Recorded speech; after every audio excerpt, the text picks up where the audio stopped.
Lihat pemirsa, keceriaan anak-anak ini. Mereka sangat menikmati keseruan saat berwisata di lembah desa wisata Sambi, Jalan Kaliurang, kilometer 19, Kabupaten Sleman. Tak hanya menawarkan pemandangan alam yang indah, lokasi wisata seluas 3 hektar ini juga dilengkapi sejumlah wahana bermain. Seperti flying fox di atas Kali Kuning, area water gel gun dan paintball, serta bermain kano di sungai. Pengunjung juga bisa keliling lokasi wisata mengendarai skuter listrik atau berkemah di area yang masih asri. Tak perlu khawatir kelaparan. Pasalnya, di lokasi ini tersedia pula rumah makan yang menyuguhkan berbagai kuliner dengan harga terjangkau. Suara gemericik air dan sejuknya udara menambah sadu suasana saat kita mengobrol atau mencicipi makanan di pinggir sungai. Seru banget. Terus tempatnya tuh nggak jauh dari tengah kota. Iya. Dan makanannya enak, main outboard murah, tiket masuk ke serelanya. Adem banget. Rekomen sih ya kalau kesini lagi ya. Iya nggak? Wisata alam ini buka setiap hari dari pukul 9 pagi hingga setengah 5 sore dengan tiket masuk setiap wahana mulai dari Rp10.000 saja. Dari Sleman, Yogyakarta, Galih Wisma, iNews melaporkan. Info terkini Revoton kebakaran, posisi lagi di rooftop. Asap tebal dari kebakaran pusat perbelanjaan Revoton Mall di Jalan Jenderal Ahmad Yani, Bekasi Selatan, Kota Bekasi, Jawa Barat membuat panik pengunjung dan karyawan mall. Tugas damkar Kota Bekasi yang tiba di lokasi langsung berupaya menjinakkan api dari dalam gedung dengan menyemprotkan air. Api berhasil dipadamkan pada Sabtu malam dengan menerjunkan sejumlah petugas dan 7 unit mobil pemadam. Akibat kebakaran ini, 10 orang pengunjung serta karyawan dilarikan ke Rumah Sakit Umum Daerah Kota Bekasi karena mengalami sesak nafas. Menurut Komandan Kompi B Dinas Damkar Kota Bekasi, sumber api diduga berasal dari kebocoran kompor di salah satu restoran. Titik awal terjadinya tuh di lantai 2 di rumah makan Gokana. Penyebab kebakaran dugaan sementara informasi dari kompor table. Sementara itu, untuk mengetahui penyebab pasti kebakaran, aparat Polsek Bekasi Selatan dan Polres Metro Bekasi Kota masih melakukan penyelidikan. Dari Bekasi, Jawa Barat, Rahmat Hidayat, iNews melaporkan.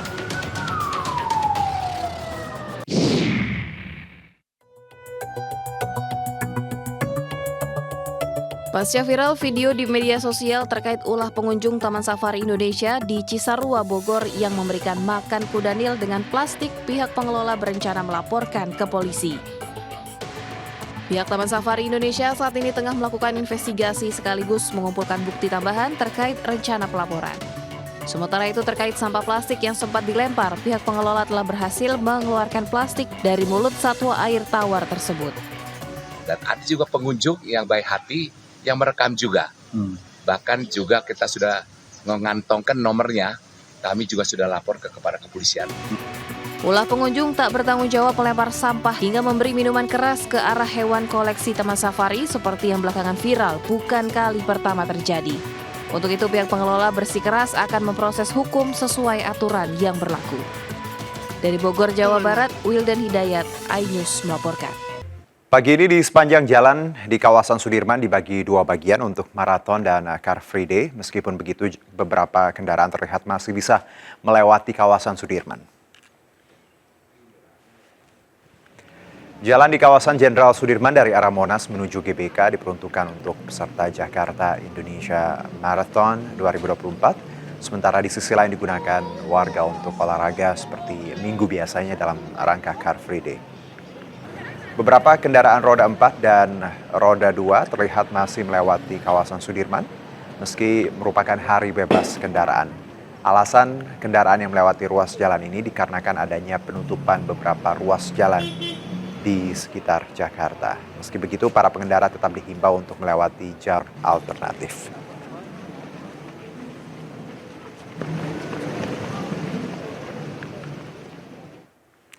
Ya, pemirsa, gelaran kompetisi lari tingkat dunia Jakarta International Marathon 2024 digelar pagi ini. 15.000 peserta turut meramaikan dengan 232 diantaranya pelari asing dari sejumlah negara di dunia. Dan untuk mengetahui keramaian event Jakarta International Marathon 2024, kita bergabung dengan rekan Jane Cahyani dari titik finish di GBK Senayan. Halo Jane, bagaimana suasana di kawasan GBK pagi ini? Silakan. Baik, Juno dan juga pemirsa, seperti bisa dilihat di belakang saya, ini suasana di Gelora Bung Karno, Senayan, Jakarta. Di sini sudah ramai dan sudah banyak sekali, sebagian besar para pelari ini sudah mencapai di titik finish di Gelora Bung Karno setelah tadi titik start atau mulainya ada di Monas, Silang Barat Daya Monas. Dan sekarang saya sudah ada di titik finish Gelora Bung Karno dengan antusias para pelari atau peserta yang mengikuti 3 kategori lari di Jakarta National Marathon 2024. Nah, untuk mengetahui lebih lanjut bagaimana antusiasnya, saya sudah kedatangan nih teman-teman pelari di sini. Halo teman-teman, namanya siapa? Kak Ferry. Halo, kita dari BTN Runners ya. Dari Surabaya, dari BTN Runners juga. Ya. Boleh tahu kalian ikut yang kategori berapa nih? Kita yang 10K. Oke, antusiasnya gimana sih ikut Jakarta International Marathon ini? Parah, keren banget, kece banget. Kita juga banyak temen ya di sini ya. Keren banget. Kasih teriakannya, semangatnya kepada pemirsa di rumah. Oke, kita teriakan BTN Jakim ya. 1, 2, 3. BTN Jakim! Boleh dikasih lihat medalinya kepada pemirsa di rumah. Nah, ini dia. Terima kasih kakak-kakak semuanya. Itu dia Juno dan juga pemirsa antusias peserta atau pelari yang mengikuti Jakarta International Marathon 2024 dengan ada keseluruhan ini 15.000 peserta, diantaranya ada 232 peserta dari negara asing ya. Jadi ini memang antusiasnya sangat tinggi dari masyarakat Indonesia maupun dari warga negara asing dari sejumlah negara dari berbagai negara di dunia ya. Kami kembalikan ke Anda, Juno. Baik, Jens. Terima kasih atas laporan Anda. Selamat bertugas kembali. Tadi disebutkan, Jens, bahwa ada 15.000 peserta dan 200-an diantaranya berasal dari luar negeri. Nah, kita lanjutkan masih terkait Jakarta Marathon, pemirsa, terkait dengan pelaksanaan Jakarta International Marathon 2024. Anda warga Jakarta atau yang berencana beraktivitas di sekitar Jakarta pada pagi hingga siang nanti, pastikan untuk memperhatikan ruas jalan terdampak pelaksanaan Jakarta Marathon. Karena ada 36 ruas jalan di Jakarta yang ditutup hari ini yang dimulai sejak pukul 2 dini hari tadi hingga jam 12 siang nanti.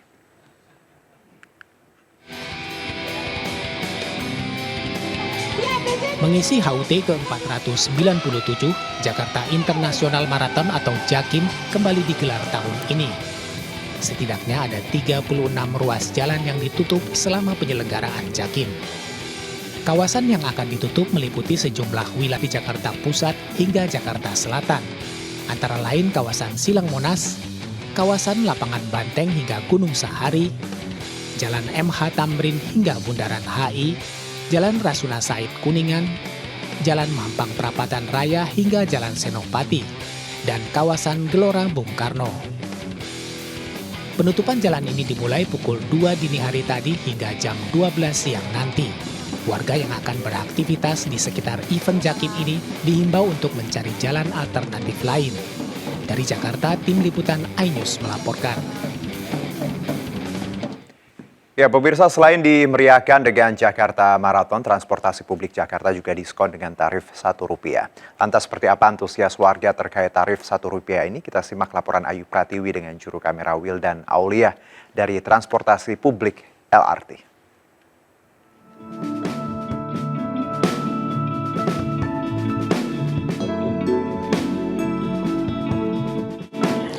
Ya pemirsa, dalam rangka HUT Jakarta ke-497, Pemprov DKI Jakarta memberikan hadiah spesial yaitu tarif Rp1 untuk para masyarakat yang menggunakan transportasi umum seperti Transjakarta, LRT dan juga MRT. Lantas bagaimanakah tanggapan dari masyarakat terkait adanya tarif Rp1 ini? Baik, selamat siang, dengan siapa?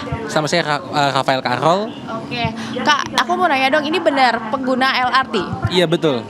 Berarti sehari-hari selalu menggunakan LRT ya.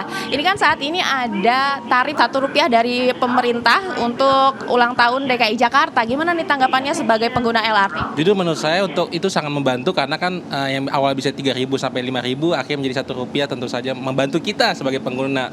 Sebagai yang tinggal di Jakarta, ada ucapan nggak atau mungkin harapannya?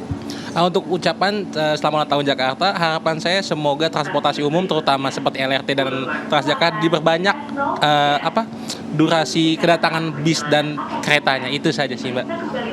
Terima kasih ya Mas ya. Dan pemirsa, untuk tarif Rp1 ini memang diberlakukan sejak tanggal 22 hingga tanggal 23 Juni 2024. Dan memang untuk tarif Rp1 ini ada syaratnya. Di antaranya untuk saldo minimal untuk LRT dan MRT adalah Rp1, sementara saldo minimal untuk Transjakarta yaitu di Rp5.000. Dari Jakarta, Ayu Pratiwi, Wildan Aulia Ayus melaporkan.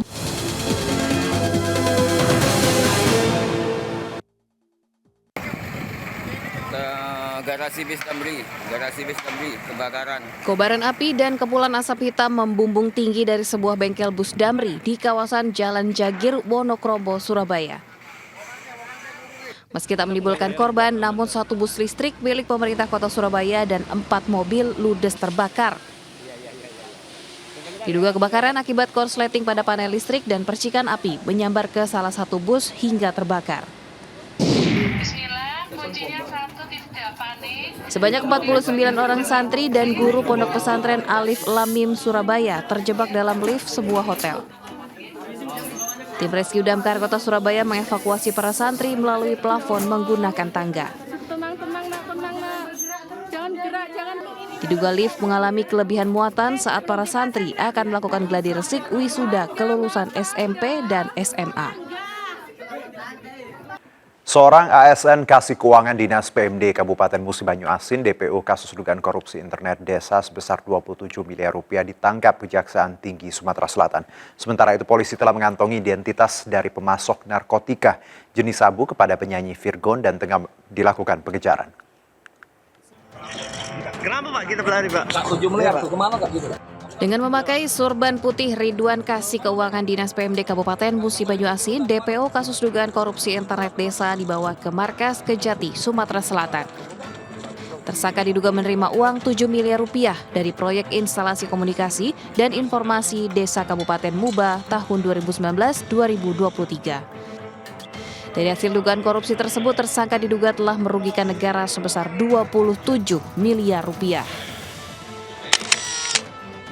Usai dilakukan penangkapan, kepolisian aparat Polres Metro Jakarta Barat menggeledah kamar indekos Virgon di kawasan Ampera, Pasar Minggu, Jakarta Selatan.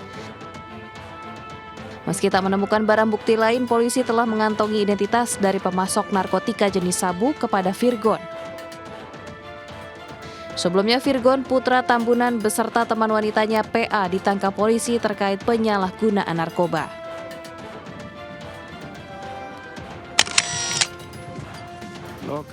Komunitas pengusaha rental Indonesia melalui tim Buser Rencar Nasional Jawa Timur melakukan pengejaran dan pencarian sebuah mobil rental milik pengusaha rental di Jakarta yang dilarikan penyewa ke daerah pegunungan di wilayah Jember. Berkat sistem GPS terpadu, satu unit mobil akhirnya ditemukan di wilayah perkampungan Desa Sumber Baru. Tim BRN kemudian menyerahkan mobil ke pemilik rental dan akan berkoordinasi dengan polisi terkait maraknya kasus penggelapan mobil rental. Terima kasih masih bersama kami. Pemirsa, jika Anda sedang berlibur di Yogyakarta, tak lengkap rasanya jika tidak mencicipi berbagai kuliner tradisional, salah satunya jenang di Pasar Lempuyangan. Kudapan legendaris ini jadi langganan para tokoh nasional dan kerap dipesan keluarga keraton Yogyakarta.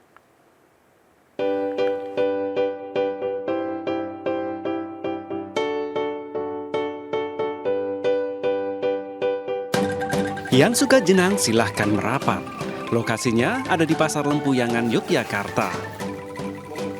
Meski berada di dalam pasar, namun jenang Bu Gesti sangat legendaris. Bahkan sudah diteruskan generasi kedua. Soal cita rasa yang khas tak perlu khawatir.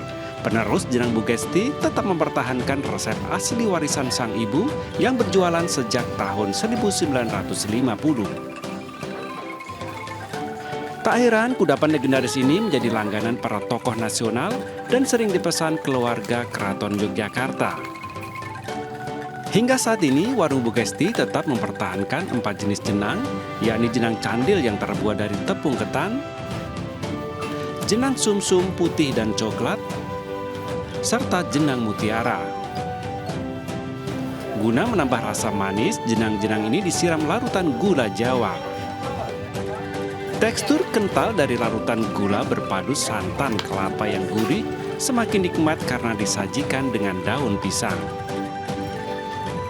Ibu ya, kalau saya kan cuma dari generasi kedua. Kalau yang dari ibu itu dari tahun 50-an. Dari tahun 50-an, jualannya tetap bisa terus pada penjualan. Para pelanggan mengaku suka dengan rasa otentik jenang Bugesti yang cocok untuk menu sarapan. Enak, tidak begitu manis tapi rasanya kan berbagai rasa tapi bisa menyatu. Sering kesini saya juga, setiap Sabtu kalau dia kan Sabtu. Bedanya kalau bunganya itu masih hangat. Nah, bagi Anda yang sedang berkunjung ke kota Yogyakarta, bisa menyempatkan mampir ke warung Bugesti yang buka setiap hari pukul 8 pagi hingga 12 siang. Cukup merogoh kocek Rp6.000, Anda sudah bisa mencicipi nikmatnya jenang legendaris. Dari Yogyakarta, Heru Trujoko, iNews melaporkan.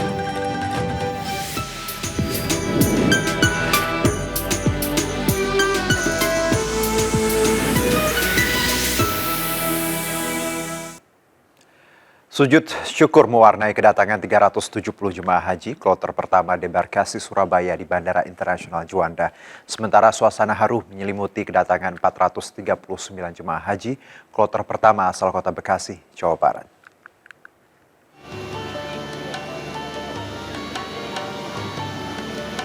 Sejumlah jemaah haji kloter pertama debarkasi Surabaya melakukan sujud syukur saat mendarat di Bandara Internasional Juanda. Sebanyak 370 jemaah haji yang tiba di tanah air, seluruhnya berasal dari Bojonegoro. Dalam rombongan ini terdapat 1 jemaah haji yang dipulangkan cepat karena mengalami demensia atau pikun. Selanjutnya, para jemaah dibawa ke asrama Haji Sukolilo guna mendapatkan pemeriksaan kesehatan. Untuk fasilitas di sana, alhamdulillah selama kami di Madinah maupun di Mekah mendapatkan fasilitas yang bagus dan prima, dan semuanya kembali ke jamaahnya masing-masing. Sementara suasana haru menyelimuti kedatangan 439 jemaah haji kloter pertama asal kota Bekasi, Jawa Barat. Usai menjalani seremoni serah terima dari BPIH Jawa Barat di Asrama Haji Embarkasi Bekasi, para jemaah diizinkan pulang. Kedatangan para jemaah haji ini disambut ratusan penyebut dari pihak keluarga yang sudah menunggu lama di depan gerbang asrama haji. Tercatat, jemaah haji asal Jawa Barat yang meninggal di Tanah Suci sebanyak 32 orang. Dari Sidoarjo dan Kota Bekasi, tim liputan iNews melaporkan. Sementara itu, sebagian jemaah haji Indonesia yang masih berada di Mekah menunggu jadwal kepulangan, memanfaatkan waktu dengan berziarah ke pemakaman Ma'lah. Di pemakaman Ma'lah terdapat makam keluarga Rasulullah serta ulama Indonesia yakni Kiai Maimun Zubair serta Syekh Nawawi Al-Bantani. Jannatul Ma'lah atau lebih dikenal dengan sebutan pemakaman Ma'lah merupakan lokasi pemakaman di kota Mekah yang sudah ada sejak Rasulullah belum dilahirkan. Pemakaman ini disebut Ma'lah yang dalam bahasa Arab berarti tanah yang tinggi karena lokasinya berada di kaki bukit Al-Hujun. Di lokasi ini terdapat makam keluarga Rasulullah yaitu Sayyidah Khadijah, Aminah, Qasim dan Abdullah, Abu Talib dan Abdul Muthalib yang merupakan kakek Nabi Muhammad. Pemakaman Ma'lah sangat rapi dan masih menjadi tempat untuk menguburkan jenazah muslim yang meninggal di Mekah. Di lokasi ini juga dimakamkan ulama Indonesia, yakni Mbah Mun atau Kiai Maimun Zubair serta Syekh Nawawi Al-Bantani. Tak heran jika usai melaksanakan ibadah haji, banyak jemaah datang ke makam Ma'lah untuk berziarah.